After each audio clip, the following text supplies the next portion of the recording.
Welcome, everybody. Good evening, good morning if you're somewhere else, but we're in Europe. We're in Chamonix. I'm Aaron Simmons. And I'm Ricki Wynne. This is Trail Talk Live. Back for another week. Special in-person one. We see Pat, Chris in the chat. Good to see you guys.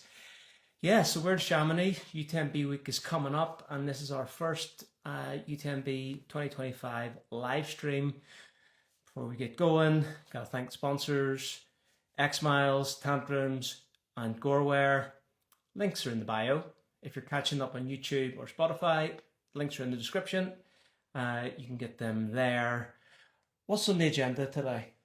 It's all UTMB. That's what we're here for. So we're going to be talking about OCC. We're going to be talking about the males, the females. We're going to be talking about CCC. It's absolutely stacked. We've been racking our heads for the last hour trying to actually have a discussion to see who do we think can win some of these races. It's very, very hard to pick. It's going to be epic. I think maybe useful also to say what our coverage is going to be over the next couple of weeks. We have obviously our Instagram lives. They will continue. We have some content from in the village, in the expo, some brand work. You'll see all of this stuff mostly on Instagram. And we have some podcast to release also. All of this stuff is coming very soon. Also on course. We're going to be out on course, out reporting live from the races. But in true Trail Talk fashion, why don't we start off with a training update? You're here. You're ready to smash yourself. He told me earlier what his plan is for this week and next week. So make sure you share that with the viewers and the listeners as well. Over to you. Yeah, so look, I'm here. I'm in Chamonix. What do you do when you come to Chamonix? You go up big mountains. So the plan is this week. Look, I'm kind of bouncing back from Western States. A couple of weeks out from the World Champs in the Spanish Pyrenees in Canfranc. So I need to start upping the mileage, upping the vert. So this week I'm looking at hopefully running around 170k this week with maybe 8,000 meters of climbing.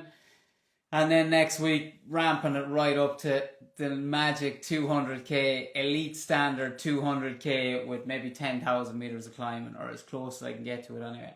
You know, as well as just checking in, making sure I'm feeling good, making sure I'm eating lots, drinking lots, and feeling healthy. But this is what you do when you come to Chamonix. I don't have to get up on the roof. I don't have to swing the hammer. I can just go run and then come home. Yeah, granted, you and me, we've got to do some work, and we've got to do some reviews, and we've got to do some trail talk stuff. But I mean, I'm going to be able to train and recover like a pro while I'm here. Let's talk about you, Aaron, because you've had a bit of a roller coaster this year. You've had another little setback since you've got here. Tell us all about that. Do we have to? Yeah, you have to. You have to. My quad pain is back. The phantom quad pain. I don't want to really get too into it, but basically what the physio was saying is a lot of these things that have happened, she has linked them all together, and I've just sort of said, look, I'm not looking at a quick fix. Obviously got an entry for Ultrax on Friday. I couldn't give a shit if I raced it or not. Like, I'm more interested in just being able to run. I've had too many periods of not being able to run in the past 10, 11 months. So I can run flat, I can run undulating, I can run uphill, legs feel good going uphill, and then when I turn to come downhill, there's like a tightness. The physio says it's like a cramp. It's almost like a cramp, or it's kind of like a cramp. That's kind of just like I've walked downhill on some of the runs this week, so not good, but like who cares? I'll get through it. Got some exercises to do. The physio gave me wrote out the stuff. You know, you go to a physio and they're like give you the things to do, and they write them down. You take them and you go, what was that again? So I got them in stick figure form. Yeah, so. with a hairstyle. The stick figure actually has his hair curled in it. This is me. Look at the barnet. Look at the barnet on the stick man. if you're catching up on YouTube or Spotify or Apple, I'll stick that picture of my physio treatment in the broadcast channel on Instagram. Do you know what I'm looking forward to seeing? I'm going to be running up and down, right? Aaron's only going to be able to run up and get the gondola down. You're gonna try and beat me. Not that. I'm excited to like be maybe going up to VK or heading up to Brabant or somewhere like that, and I just look up and I hear this, hey, you waving down at me. That's what I'm looking forward to. Hopefully catching you, ripping the piss out of me, and then me trying to race you to the bottom or something. Yeah, that'll be fun. You will gamify any aspect of running that you can think of, so I can believe that. Before we get into OCC, tomorrow night, Big Mountain Brewery, Trail Talk meetup, 2-for-1 pizza, beers, 0%ers, Coca-Cola, whatever your flavour is. 5:30. Meet us there. Let us know on the Trail Talk WhatsApp, or don't. But I mean, you don't have to have a ticket. You don't have to have anything. Just turn up, say hi, cheers, and Have some pizza. have some pizza, or maybe just some banter. So yeah, everyone is welcome. OCC, right? It kicks off on, what have we got? Thursday, 57k. 3,500 meters of vert, lovely 50k stats, stacked, right? What do you hear? Judith Wader, Mao Yao, Joylyn Chepanyego, Sarah Alonso, Sophia Lockley, Maud Matisse, Hannah Odozuski. Where do we start? What about Mao Yao, defending champ? Yeah, but like the list, it goes way beyond that as well. It's like there's 20 women in this that could actually podium, like let alone win podium, top 5. It's stacked, and it's incredibly hard to pick a winner out of this. Like, so I'm interested to hear what you think, or who your hot take is. What's your hot take? Well, like Miao Yao, defending champ, but also like the highest index scored runner in the list is Judith Wider, and she's just like, she just wins. Like she's always at the front. Like second at CCC in 6 hours, 6 minutes behind Mao Yao last year. So that is the race. Yeah. You know, and then obviously 5 minutes ahead of Sarah Alonso as well, who's in this race. So it could very well look like that race of last year. Yeah. What do you think of Judith? Yeah, look, Judith, again, she's coming in on form as well, right? She had a first at Sears and Al, am I right? Not at Sears and Al. No, but she is on form. She's really on form at the minute. And I think it's her race to lose. And then, but for me, you have Joylyn Chepyango. I think this is her first ultra, right? So she's stepping it up. And I know you were saying to me, yeah, it's a big jump up from what she's used to. But she still won at Martin de Mont Blanc. She's still banging out big races with like 42k, 3,000 meters of climbing. I know it's a bit of a jump to go 57k, 3,500 meters, but it's going to be very interesting to see how she attacks that race. Yeah, like it's a very different race. It is, 12, 13k's more than Martin de Mont Blanc, isn't it? And 1,000 meters more as well. So it is a step up. And she has had some like issues with nutrition and stuff. So like, I don't know. Interesting. Definitely she can be up there, but maybe there's a question mark on that one. Someone else who I've got a kind of a question mark on, but still also interesting, is Maud Matisse. Obviously she's had some injury issues over the past few years, but she was GOAT. Yeah, exactly. Like she was the top of the food chain in the women's Golden Trail. Came back, she managed a 4th place at Sierre Zinal, which was a great result. Not by her standards, but it was just great to see, okay, I'm back. Yeah. Stepping up to ultra distance, looking through her previous results. So like this is her longest race ever. She has like a 60k from like 12 years ago, a fun run or whatever. You know, it's not a competitive race for her. So, be great to see her actually. Is this her stepping up to the ultra? Yeah, I think so. I think that would be amazing. Like if Maud Matisse could step up to ultra, and then that would be her thing. Maybe a little bit less intensity than the Golden Trail. You've got these new the Kenyan athletes coming into Golden Trail.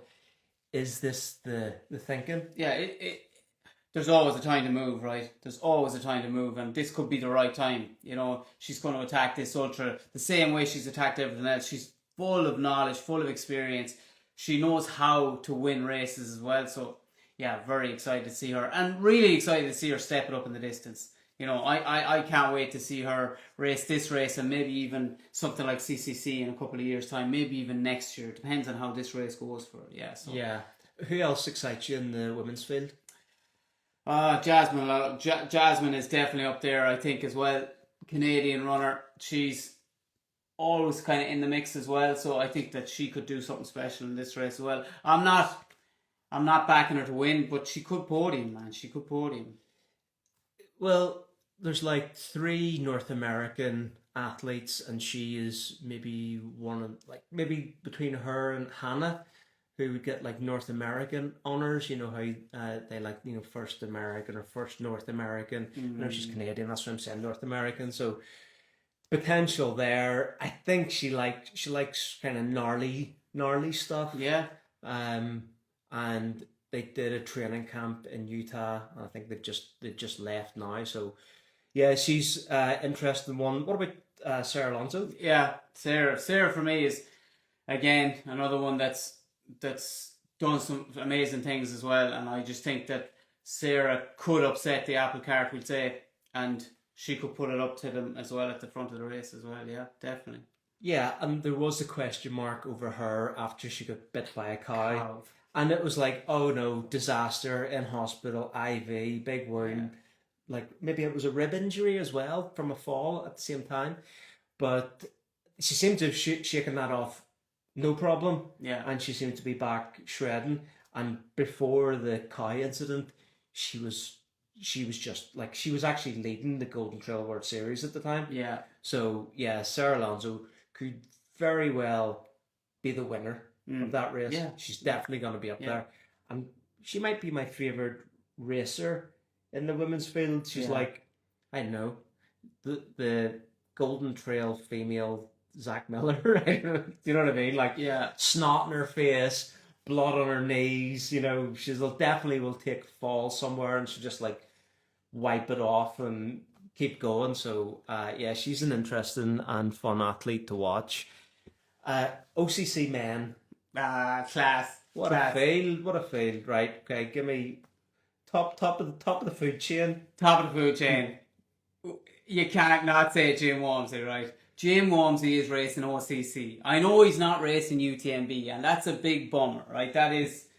It's a huge loss to UTMB. But now he's racing OCC against absolute rocket ships of lads. And it's going to be very interesting to see how Jim approaches it. Yes, maybe he's not 100% fit, but Jim Walmsley only knows how to race to win. And I can't imagine he's going to hold anything back in this race. So he's going to go and give it everything. And I'm so excited to see how he goes against the likes of these lads. You know, like, this is not exactly his wheelhouse at the minute right now. And I'd say it's a while since he's done anything like a lung buster like this, because this is a totally different race. But Jim Walmsley is one of the best athletes on the face of this planet, and he can win any race. The best of the best have to be able to win any race. Killian, Sarah Zanal, Hard Rock, UTMB, you know, in the same seasons. Yeah. Katie Scheid, Sarah Zanal result after Hard Rock win. Like, it's not 100-mile specialist, oh, I don't do 50Ks or whatever. This actually is really important for Jim to come down to the 50K distance and beat the specialists there. Like, and not just the specialists there, because some of the Golden Trail athletes come up to race OCC rather than doing the ETC would be more their natural distance. So like second in the index score with 924, Robert De Lorenzi. I wouldn't even put him in the same realms as Jim Walmsley, but he is a good performer. He knows how to pace a race. But yeah, like it's whenever you see the listings and it's Jim then Roberto, it's like I'm not. That doesn't look right. It's like is there a mistake? But the thing is with this race is right. So it's the scores, right? The ITRA scores in this race are insane. Jim Walmsley's coming in top with 945, right? That's huge score. De Lorenzo's coming in with a 924. But there is a ton of lads with 900s and then a ton more lads with really, really high 800s. There's 50 lads in this race that have the potential to win this race. Well, isn't there like 10 with a 900 something score? Yeah, 10 lads doing a 50k with over 900 scores. What's your index score? Mine is like 770. That's how good these people are in 900 and something, unbelievably high scores to be competing in one race. Like that's gonna be like 5 hours of like absolute flat out entertainment. Yeah. Another person I wanted to highlight on the list that caught my eye is Christian Minogi. He's an Italian runner. I think he race for Kailas Fuga, but he won the 100k category at Monte Rosa Welterweg, the UTMB race last month. He was third at Trophy Akima. So obviously 2 technical races, likes that type of thing, but also he hasn't been off the podium in 15 races. Yeah. Like you just go through his results, first, second, third. It's not like we're not talking 15 thirds. It's first and seconds with the odd thirds. And even whenever you go past 15 races, it's like a fifth. Yeah. But also what's really cool about this race, right, is there's athletes not doing exactly what they're used to doing, right? So you've got Jim Walmsley stepping down to do a 50k. You've got a lot of other lads coming from Sky Running and a lot of other lads coming from Golden Trail race. Same in the women's race. But you've got people that aren't specific to this distance, which is what's really cool about OCC. It's like you've got the best of the best doing something that's not exactly in their wheelhouse, and then it's just let's see who can throw it down and let's see who can take the risk and pull it out of the bag. I think that's what's really cool about this race. Is Peter Engdahl back? Is he back? Like, what did he made a note here. He won the 50k at Monte Rosa. Yeah. Maybe not. Like, he beat William Buffelli, actually. Mont Blanc record holder, sky running champion, very good athlete in that athlete's kind of distance wheelhouse. So it was a good result after what was a couple of years, or not even a couple of years, like a year and a bit. Yeah. Of maybe bad fortune. He had the fall at States and then, a couple of things after that. So what do we think about Peter Engdahl? This is a big question mark that I'm after drawing there, because just like Jim, Peter did not sign up originally for this race. He was not in for the OCC, he was in for UTMB.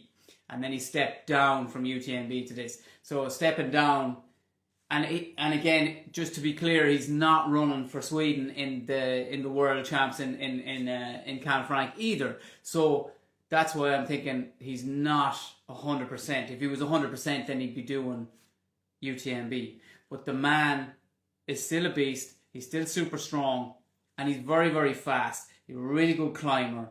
So again, even a not 100% Peter Engdahl can still finish high up in this race. And kind of like Zach Miller too, that kind of runner where he leaves it all out there. Like, so don't be thinking that Peter's not going to push himself through the pain if something's hurting. He is. He's going to go all in this race. I have never seen snots and blood and guts hanging out of Peter Engdahl, but I do know that he's known for being able to like red line a climb, just like threshold the shit out of that, and because he does have a VK background as well, so he's an excellent uphiller. Maybe he's doing OCC because he's being smart on the road back. So he did a 50k last month, 50k this month. He's like, oh, maybe not push it. Also, we're going to come to it, but CCC is stacked. Yeah. So maybe OCC was he thought I'll do OCC. Yeah. Yeah. So maybe that's the case. Yeah, could well be that, but I just don't know. I just don't know. Like when I see an athlete step down, you always just have that question mark of is he fit, and is he just doing this race to be taking part in a race in UTMB? You know, because that's what sponsors want. They want their athletes running. They want their athletes here this week and next week. You know, face of the brand and all that. So yeah, I just don't know. Let us know in the comments on YouTube or Spotify or in the chat here who you're looking out for, or who you think the contenders are for this year's OCC women's or men's field. What about Antonio Martinez Perez? Third last year, now signed with A6. Been doing a lot of training with Ben Demon, flying up the hill. Great athlete, skyrunner. You know, got a soft spot for skyrunners. Yeah. He's going to go well. Yeah, and again, you're bringing that like style of a runner from skyrunning, and them boys just throw themselves down hills. He's very, very strong on the climbs, but he's also really, really strong on the downhill. So, and he's training with Ben as well. Like, and I think he can go really well as well. Yeah, definitely one to keep an eye on. I don't know how close to that podium he'll get, but he'll be there. He'll be within the mix. Third last year, you know, you always need to be looking to improve, or stepping up, or stepping somewhere. And I think he's got confidence in himself. He's a Spanish athlete. We don't see a mad amount from him on kind of the English-speaking scene. Yeah. And he kind of just delivers on the results. So, yeah. What do we got in the chat? You know, it's Jim. Yeah, of course. Like we were just chatting about this before. Thanks for that, Tyler. But we were just chatting about this before, and like, Jim has to win, right? Jim has to win his race, doesn't he? Well, Jim wants it. So like everyone expects him to win. It's like Killian rocking up. If Killian dropped out of UTMB and dropped into this race, everyone would expect Killian to win this race. Yeah, so it's the but same. Like, if Jim doesn't win this, it says more than if he does. There's definitely pressure on him to perform. Is his knee? What do we think? Is Jim's knee okay? Is he gonna go well or what? Yeah, isn't it though? But isn't it ferocious pressure? Like, you know, like you have to hand it to him for jumping into it as well. Like, you know, you have to hand it to these lads that do take that, like, I don't know, it's a slightly courageous step to go into a race that he hasn't done something like that for a while against these sky runners, against these golden trail racers, and he's going to try and throw it down against them.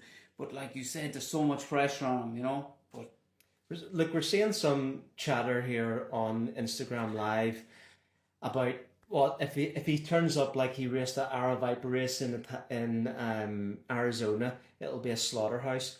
Come on, dude, this is the Alps. Yeah. This is what I mean. We're talking 3,500 meters of vert, 57k. You'd be doing well to get that in Arizona. Yeah, and you know, a chunk of it might be buttery, might be like desert, no dissing it, but it's not the Alps. It's not Mont Blanc. You know.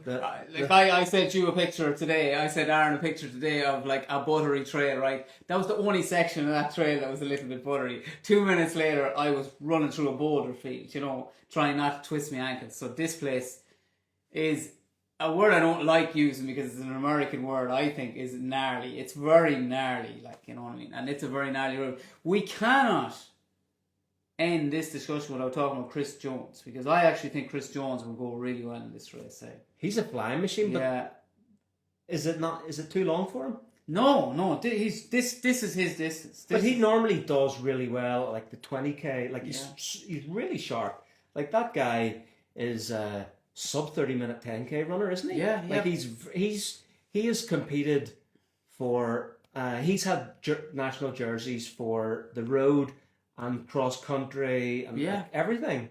Yeah. And now he's in trail. And he's in trail, and he won UTS not on here as Are well. you bigging him up because he's I'm Hoka bigging him guy? up because he's Hoka, but I'm also bigging him up because he's a really nice guy. But I do think he's a beast, man. I think he's flying in under some people's radars, you know. So just don't be surprised if he pulls something special out of the bag. Yeah. He's training really well. He's very transparent with his training too. That's what I like about him. He posts stuff regularly on Instagram. He's telling people what he's doing, how he's feeling. And I like that. I like seeing what the pros are doing. Yeah, Chris with a K. Yeah, Chris with a K. Yeah. He's rapid. Right, on to CCC Friday morning, 101k, just over 6,000 meters of vert, runnable. Yeah. What a showdown we have. Top three. Wait a here. Tony McCann, Fei Xiaojing, and Ingvild Kaspersen. Right. Yeah. Weapons. Tony, defending champion from last year. Fei Xiao has only ever run UTMB. She's only ever went for the big loop. I think at least three times, maybe four. And Ingvild Kaspersen, previous champion as well. What year was it? I made a note. 2023 champion. 2023. Yeah. So like stacked. I mean, there's more names there, but what do you think of those three? Well, that's it. I think again, this is a race that has loads more ladies in there with big extra scores and very competitive. But I think that's your race there. I think that's your race there. It's those three there: Tony McCann, Fu Zhao, and Lingvid. Am I right? Ingvild. Yeah, I'm the worst. I'm Irish. I don't know how to say anyone's name. I'm Irish too, and I did okay. You're Northern Irish. Don't blame that. But I think that's your race right there. You know, there is a couple of other surprises in there, I think, but I think that's your race for the win there. Yeah. And all right. Well, Tony McCann's winning time last year was 11:57. Blondine Herondale won it in 2022. Yeah. 11:40. Yeah. So her winning time's faster, and I don't think there's. I mean, I think there's a very similar course on CCC, if not identical. So, like, is it going to be Blondine?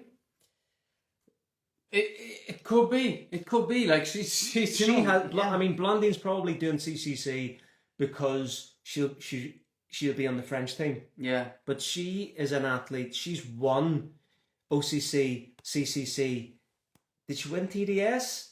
She might have done. And she's been concentrating to try and like tick off UTMB for the past at least 2 years.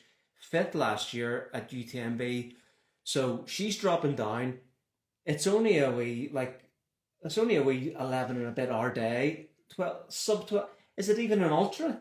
Don't go there, man. Don't go there. Yeah, Blondine is definitely, and do you know what I mean? You definitely have to have her up there as well, like, you know. But man, it's so hard to tell, right? Also, another great runner is a girl I know, Anna Taravosa, who's a Norda athlete. Okay, she's new enough kind of to the scene, but every race she does, she seems to be podiuming at the minute, you know, which again is building up her index, and that's what has her up there in like the top 5 in this race. But don't be surprised if you see Anna in the top 4, top 5 of this race as well, because she's very, very strong, she's very, very consistent, but she's very like, I don't know, she's just unassuming. She's like a little sniper in the grass, man, you know, you can't take your eyes off her. You have to keep your eye on the small ones. Yeah. Yeah. She's Russian and lives in Spain. Yeah. I didn't even realize that she was Russian until she's been running around with Ekaterina Mechev. And then whenever I was looking up her results, I was like, oh yeah, there's the Russian flag. And we don't really see the Russian flag very often now. Which makes me think like Dmitry Mechev isn't on any start lists this year. No, that's right, yeah. We'll definitely miss Quadzilla. What else have we got? I made a note here about Sylvia Nordstar. I think she has had a real good string of results since her CCC DNF last year. So I think she's one to watch. I think she's a very strong athlete with podium, top 5 potential in CCC. Yeah. Can't rule out Martina either. Martina Milicek. Again, probably saying her name totally wrong. Polish athlete. She DNF'd. Yeah. At States. At States. Yeah. She DNF'd at States. But then she turned it around and she went to Monte Rosa and she won Monte Rosa, right? But she took it out really hard at States. It's Monte Rosa. Monte Rosa, right? She took it out really hard at States, and she just ended up. I think she pulled out with a slight injury or something like that. But she was leading. But she was leading, yeah. So she's very aggressive. Like, she's a very aggressive runner from the start. So again, she would be aggressive at the start of this race as well. So she'll be up there in the mix at the start of this race. So she'll be pushing her way through as well. It just makes for an exciting race. She looked great until she didn't at States. Like, she was good form, composed. Yeah, didn't look flustered. Didn't look like the heat was getting there. She looked very, very good. Yeah. And like I was asking questions as I was running Western States as well, and I was like trying to find out how the other race was going on, the women's race, the men's race, what was going on ahead of me. And people were telling me that she was flying and she was looking really good. Like you said, until she wasn't. But look, I also think that's the thing with ultra running too. Everything is going great until it's not, right? It can just hit you like a light switch been turned off. Like, if you're not fueling properly, if you're not hydrating properly, boom, you can be knocked out in an instant. You're feeling good until you're not. Yeah. Simple as that. Yeah. Who else on that start list is interesting? What about, like, I see Caitlin Felder's on the start list. She's been on the bike since, didn't she have like a quad tear or something at States or something? Yeah. I don't think she's going to be racing, so consider that when you're doing your fantasy picks for the Trail Talk League. Yeah, like, if she was in it, I'd be saying, yeah, she could be there. If she was there and fit. Yeah. If she was there and fit, yeah. But she's been just on the bike. Yeah. So I think she's a no-no. Yeah. I think she's a no-go, right? Fiona Pascal. I don't know how you want to say it, but I like saying Pascal. It sounds posh or something. But Fiona, anyone that doesn't know, Fiona's the girl that was attacked by the bear at Western States. She runs for Solomon. You saved her. Yeah, I did not save her. I did not save her, 100%. She's a badass. But I was talking to Fiona, messaging Fiona the other day, just asking how she was going, how she was feeling.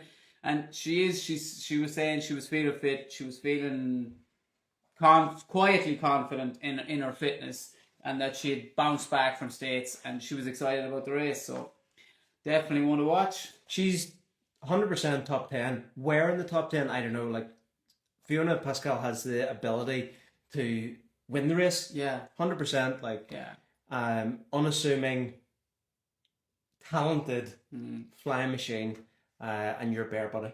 Bear buddy. She was also telling me that something else attacked her. Something else ran after her and the dog. I'm trying to think what it was. Can't remember. But it was another animal, man. I was thinking, man, you might be safe for just staying indoors after CCC. I wonder what nutrition she had in her bag that was attracting the animals. Yeah. That's why that bear was making a beeline for her. It smelled something in her bag. Maybe she's like got honey stinger gels or something. Straight for the honey. Who else have we got? Danny Moreno. Yeah. Danny Moreno's there. She's flying machine, but she hasn't really been on form for a little bit. I think maybe she's just.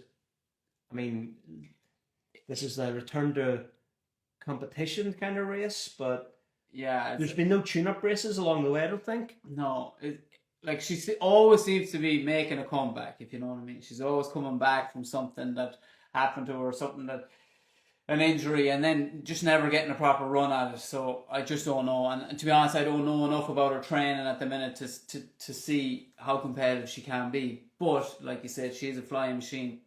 She is a very, very elitist athlete. So you just never know what you want to get. Here, while we're on this closely on the subject to Western States, Fiona Pascal, Fei Zhao Zhang, and also I see on the list Hao Ha, Vietnamese athlete. So we're looking at States CCC double. Yeah. So that's like a nice double. That's a double you can pull off, right? Yeah. And that's what me and Fiona were talking about the other day, because she was asking me, what am I doing? I said, Worlds. And she goes, oh, it's nice to get that extra bit of time. But But like it's the same for CCC. You're not getting, all right, I'm getting a little bit longer to recover and get some mileage back in. But if you do it right, you can bounce back and you can race hard over 100k distance. If it was the miler, yeah, I think that's a much more extreme distance to be taken on after something like Western States. I know they're all doing it now and that, but I mean, it's a high risk, it's a high risk strategy, but CCC is one that they can definitely do. And any one of those women that have done Western States, I wouldn't ever be saying, oh, I think they're overcooked or over raced for this race. They're not. They know how to recover, they know how to train, and they know how to race. How would you feel if you were having to race CCC next week? Yeah, I probably wouldn't be super excited about it. Because me personally, like I felt like dog shit like for 2 weeks, 3 weeks maybe after Western States, and I felt like it took my body a while to fully recover, and then just to get back into the flow of things. And just as you're getting back into the flow, you've got to do another race, and that's happened to me before. It's even happened to me, we'll say, with Granite Peak's been so close to Western States, and it's not ideal, but you can still do it. Like, you can still do it, and if you do mind yourself, recover well, hydrate well, do all the little things well, do your S&C, do your gym work, do all the good things, you can do it. You can do it. We've got to talk about the men's field. How? Before we get there, thanks for tuning in. It's Trail Talk Live. It's first UTMB live stream. You can replay on Instagram here, on Spotify, YouTube, Apple. It's reposted there. You'll get it in about 8 hours time if you want to catch up and you can't stick around. Also, Ricki, I've got some merch on. Look. Yeah. Best job I ever had. And it looks really good. It looks better in the flesh. In the flesh, it's class. Well, Aaron did his own style. He cut the sleeves up in his own one, But I mean, I think it looks great. I think the graphic on the back looks class. It's very nice. I've got one as well, but I wasn't allowed to wear it because we'd be full kit wanker. Exactly, yeah. Full team wanker. Yeah. Wouldn't work out. Yeah. You can wear the hat tomorrow. I wear the hat. We'll flip a coin or something. I don't know. Yeah. Right. Men's field. Wow. Stacked. Francesco Pupi, gotta be the favourite. What? Definitely, he's going to be the favourite, right? Without a doubt, he's going to be the favourite. But he is not going to have it all his own way. Not a hope, man. Like, it's not going to be, Francesco's just going to win it, because he's won this and that and the other. But the other lads that are in this race, the likes of Eli Hemming, the likes of Chris Myers, who was second at Western States, and again, we get into that later. But you've got David Sinclair. Like, Eli Hemming won the 46k broken arrow that qualified him for the Worlds. Again, we could get into that. David Sinclair was just behind him in the 46k as well.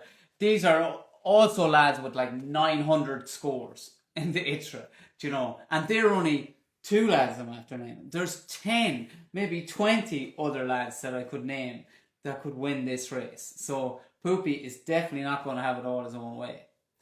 I got through off there because Troy in the chat said that friends won't let their friends be full kit wankers, and that's honestly why I kind of push that agenda in Trail Talk WhatsApp. I care about you all, and I don't want you just looking like idiots. So. But Francesco Pupi moves up the distance when he thinks he can win the distance. He never takes a step up and then creeps. In fact, the worst part of his career was whenever he was at Golden Trail level and he was running around in that shitty Nike kit. Yeah. And he was just like, he was there, not making up the numbers. Like, he was in the mix, but he was never really he wasn't a consistent podiumer. Do you know what I mean? And we always talked about him then as, he's got a great marathon time. He's really quick road runner. He has great potential. Yeah. He's realising that potential now, and he's just like winning everything that he goes into. What was his, he won Lavredo 50k, which I thought was actually, he ran a super fast time on what did he was wearing Tecton X3s. Yeah. I think it's like whenever I saw some of the videos from Lavaredo, this section actually looked pretty technical, and I was concerned from wearing Tecton X3s because of my own experience, and also because we don't think of Francesco as someone that's, you know, maybe like a shredder on technical ground, but he looked sweet in the videos that I seen. Yeah, and like he mightn't look as gifted at shredding like Killian or something like that, but he's no slouch either. Like he still knows how to rip it up on the trails, and like I don't think he's like, okay, but apart from Sierra Zanal, where I think he finished 10th, right? 10th, yeah. Apart from that, he hasn't lost a race this year.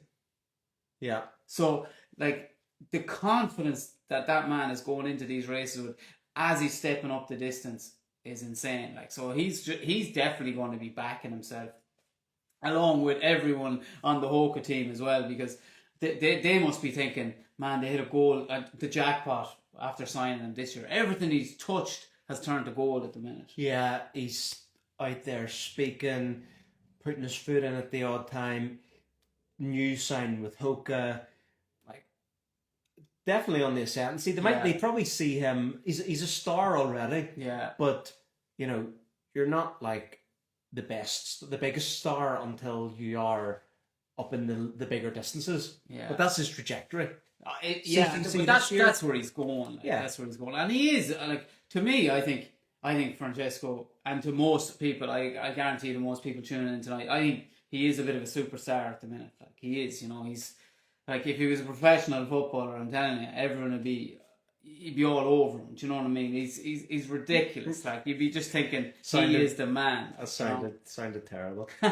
His 10th place at Sierra Zanal was kind of overshadowed by Katie Scheid's 3rd. Yeah. But like I think he's trying to be like, that's like a goat move.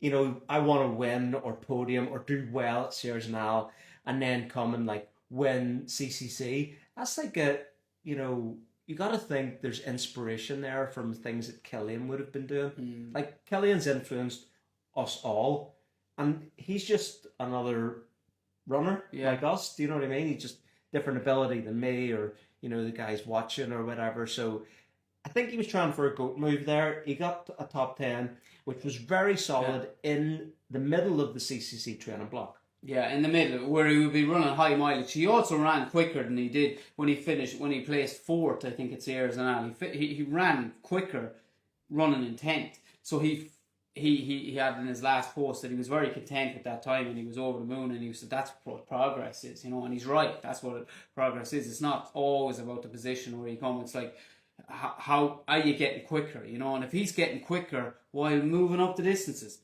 that's only going to elevate him somewhere even further, you know. Yeah, well, he moved down the distance because of the African contingent, the East Africans, just like slaying. There's so many of them in that race, and in that kind of whole scene now, which is also great. Eli Hemming, OCC champ last year, 5 hours 11. DNF'd Canyon's 50k earlier this year. I'm gonna say this time last year, Eli looked bulletproof, and this year it seems like he hasn't had it all his way. So what do you think about Eli? What we just talked about, Francesco winning everything, that was Eli last year. Yeah, Eli, everything he did in that 50k distance, he annihilated everybody. He beat them. He beat them by a lot. He was way better, way faster, way smoother. And maybe just not as smooth this year. But still, like, Eli Hemming is still Eli Hemming. He's still one of the best 50 to... I don't know, because he's not proven at the longer stuff, right? But this is a 57k race, 3,500 metres. So this is CCC. Oh, sorry, yeah. So we're stepping up. So stepping up. It's a good time to step up. He's Eli Hemming, and he's not afraid of anyone. And I think he's going to push Francesco all the way. When it comes down to it, who do you think is the better athlete? That's a tough question. I mean, no one's judging you. Yeah, I know, yeah. I think Poopy has more potential. I think Eli has. I think Poopy's better. Yeah, I think Poopy's better as well. But I don't know, is that me actually looking at facts, or is it just me because I just think Poopy's class? Like, I'm a big fan of Poopy. I'm also a big fan of Eli as well, but I just think Poopy's naturally better. Yeah. I am not a big fan of Poopy, but I think he's class. Yeah. And I think I kind of really like Eli. I like the Hemmings in general. I think they seem kind of grounded, no frills. Yeah. Very kind of athlete focused, and not trying to have like a hot take. Yeah. You know, so they're not shooting for something and missing. Whereas sometimes I think Poopy puts himself out there and puts his foot in it. Yeah. Yeah. But I mean, whatever. I'm gonna move on. We're talking about those too much, right? Drew Holman. Yeah. Right? Yeah. Won Lavaredo 80k. Yes. Yeah. So, in the Nike AGC holy top with the armpits and the elbows and stuff. Are we going to see that? We're going to see that. Oh, it's top definitely, again, definitely going to see that top. It's going to be hot, right? So like that's why that top was invented for a race like this. So we're definitely going to see that. Like, yeah. Yeah, and you spotted today that there's an AGC shop in Chamonix. Now we don't know if it's a pop up or it's full time. It's so it's like it's by Ravenel. Yeah. So I don't think it's a pop up. I think maybe it's a new shop there. I don't know. We're gonna check it out. Check it out. And if that top is there, what's this space? What's this space? Elbows are gonna be out. Armpits will be out. I will look like an AGC full kit wanker all day, every day, baby. Bring it on. It's a cool top. It's a cool top. I like it.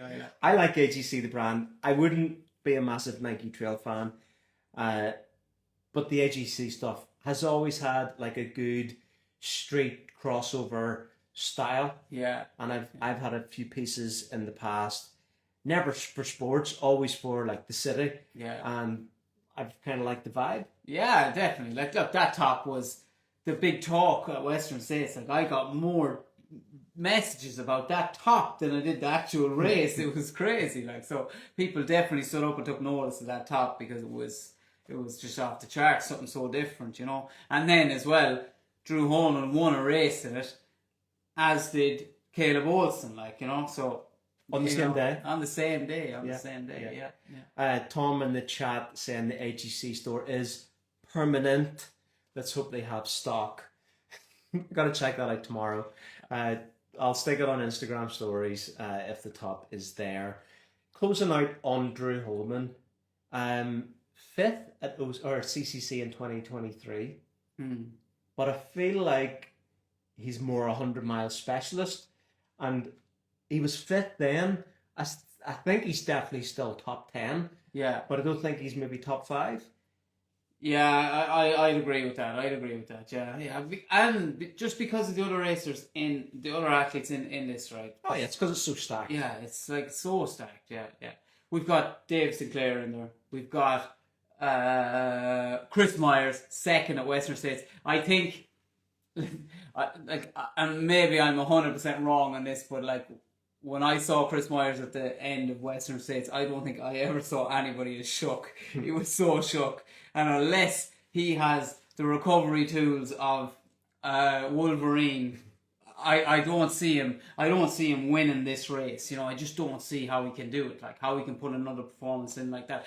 But again, you can't rule these guys out. Like, so there's 4 Americans chasing down Poopy.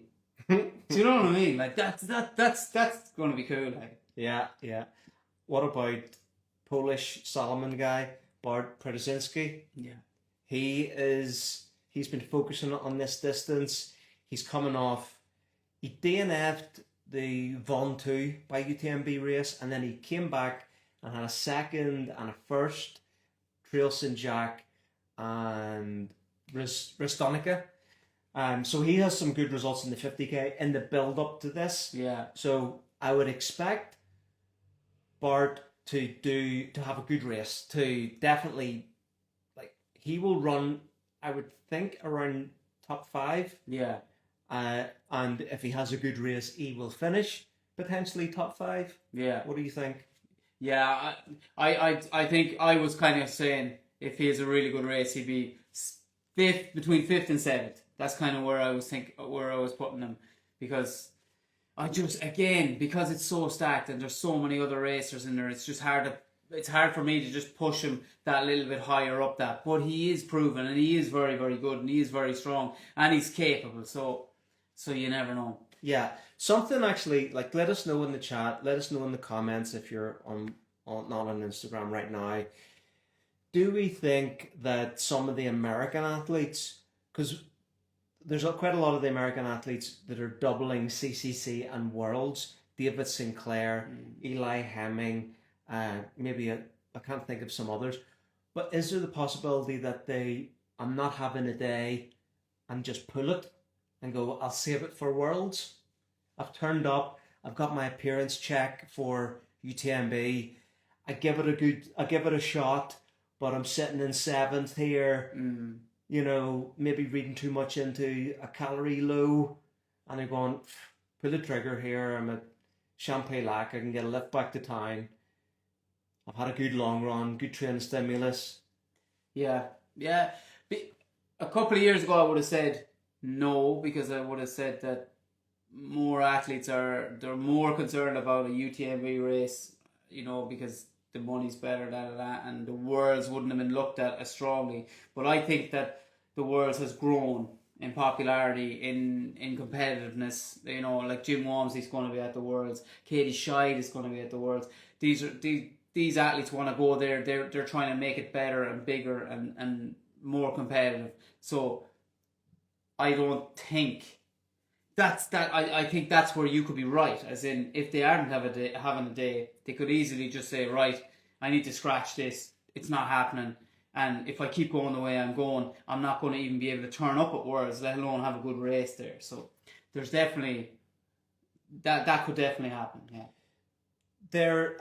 Troy in the chat saying, is that not what all pros do? And it is something that we see them do. And I'm kind of maybe just saying it because some of the high profile American runners in CCC are also on Worlds team. Yeah. And I think I spoke to David Sinclair after Broken Arrow, and I was saying, like, that seems like a risky kind of double to do. And he was like, no, I don't think so. And I was asking him about bonuses and things. 3 weeks. It's a 3-week turnaround. I was asking him about bonuses and things, and he was saying, yeah, there's UTMB incentive, there's bonuses to go to UTMB and start the race. Actually, I think someone else said that, not David Sinclair, so I'm not going to quote him on that. But he said that some brands also have bonuses for Worlds now as well. I heard that. I heard that too. It's not as big, and athlete bonuses are on a scale, just like we see that UTMB is the top, and there is now something for certain brands. Like, we know that Kailas have some sort of incentives for World Trail Majors. Yeah. Then there's obviously Katie Scheid is with On, and I think there's some sort of Worlds bonus with On. So, it just adds more weight to the, I'll give this a go. I can also fall back to that. So there's appearances on both. Yeah. And not burning matches on both. Exactly. Yeah, exactly. It's a good point. It is a good point. We just have, again, that's one that we're going to see that play out if that happens. And you'll have a fair idea that that's why they pulled, If you see Eli Hemming coming in 7th, struggling, and he pulls the plug, you'll know why, I think, I don't think Eli Hemming's a guy that would do that, but I could see David Sinclair doing it. He pulled the plug at, was it Transgran Canaria or Transvolcania? One of the two. He pulled the plug. He wasn't having the day. It was shitty weather, and yeah. Anyone else? Luke Grenfell-Shaw, GB runner. I like him. Are you just here bigging up Hoka, guys? No, he's not Hoka. He's Brooks. Not? He's Brooks. Okay. Yeah. He beat the shit out of me over in Eco Trail like 2 or 3 years ago as well. So I'm not bigging him up for any reason. I just think he's all guts, you know what I mean, kind of runner. He is that guy that we're just after talking about. Like, he's the kind of person that's going to push, and then and he'll push himself so hard that he'll just blow up. or he'll have a day. And again, he was 8th place at CCC in 2023. So, you know what I mean? This race is in his wheelhouse. Like, so I wouldn't be a bit surprised if he's between 8th and on a good day, he could be 5th. Yeah, he's a balls out racer. Yeah. And that means sometimes he doesn't finish. Exactly. Yeah. I like watching those types of racers. Yeah. So, anything else on CCC? No. All right. This is we covered OCC and CCC in this episode. Our next live we'll do UTMB. And what else have we got? We got our Trail Talk meetup tomorrow night. We have what launched earlier on today with our Trail Talk reviews. The Mount the Coast T1 review came out, like 4 hours ago. Check it out on YouTube. Did that with Cole Crosby, who is a top American runner. Just won Vermont 100K. He's had a ton of really good results. What was it? He ran 157 miles in across the years, 24-hour event. So for New Year's Eve, he decided to run 157 miles round a track. Yeah. So Yeah. he's one of us in a way. He's a little bit mad, but yeah, that's a good review. Check that out on the YouTube, just on YouTube. What else? Trail Talk WhatsApp community, link in bio. Go over there and talk some shit about news and banter. Ask your nutrition questions, shoes and gear questions, training questions. I think after we spoke about slant boards last week, Amazon sold out. Yeah. Influencing, Yeah. not getting paid. Yeah, exactly. Not getting a penny for it. Yeah. We need to get commission for slant boards, I think, and plywood and hardwares or something. Mate, you are a chippy. You're a carpenter. You make them. I'll pump them. We'll take a cut, right? That's where Trail Talk's going next. Yeah. Trail Talk slant boards. Yeah. Watch this space. Yeah. Anyway, thanks for tuning in. Catch up wherever you do your pods. And that's us. Peace.